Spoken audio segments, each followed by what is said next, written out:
বঙ্গ রাজনীতিতে চর্চার কেন্দ্রবিন্দুতে বর্তমানে রয়েছেন দিলীপ ঘোষ। বিজেপির প্রাক্তন রাজ্য সভাপতির হঠাৎ বিয়ের খবরে একেবারে বলা যায় রাজ্যের রাজনীতির ভোল বদল ঘটেছে।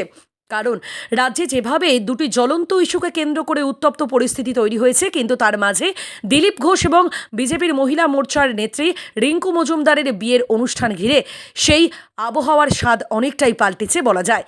তবে এই দিলীপ ঘোষ হঠাৎ ৬১ বছর বয়সে যে বিয়ের সিদ্ধান্ত নিতে পারেন এমনটা ভাবতেই পারেননি কেউ কেউ। কিন্তু তার এই বিয়ের সিদ্ধান্তকে স্বাগত জানিয়েছেন বিজেপির বিভিন্ন নেতা নেত্রীরা।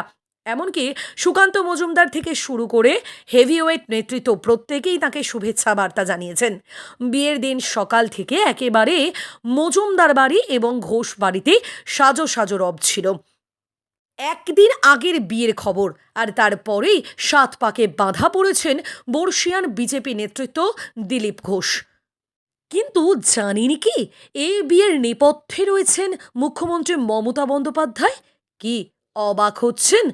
অন্তত তৃণমূলের হেভিওয়েট নেতা কুণাল ঘোষের সামাজিক মাধ্যমের পোস্ট তেমন কথাই বলছেন।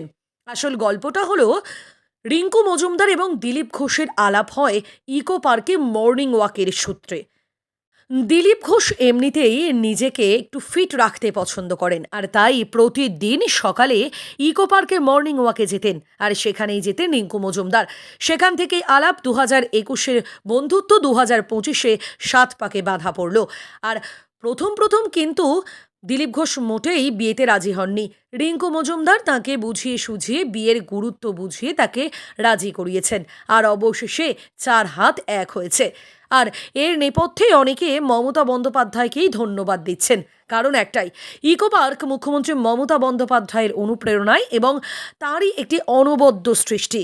আর সেই ইকো পার্কে গিয়েই প্রেম হয়েছে বিজেপি নেতা নেত্রীদের, আর তাতেই কার্যত কটাক্ষের সুরে শুভেচ্ছা বার্তা জানিয়েছেন কুণাল ঘোষ।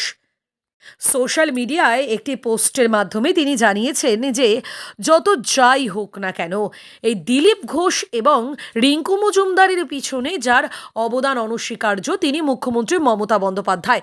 কারণ মুখ্যমন্ত্রী মমতা বন্দ্যোপাধ্যায়েরই সৃষ্টি সেই ইকো পার্কে গিয়েই প্রেম হয়েছে বিজেপি নেতা দিলীপ ঘোষ এবং বিজেপির মহিলা মোর্চা সভানেত্রী রিঙ্কু মজুমদারের।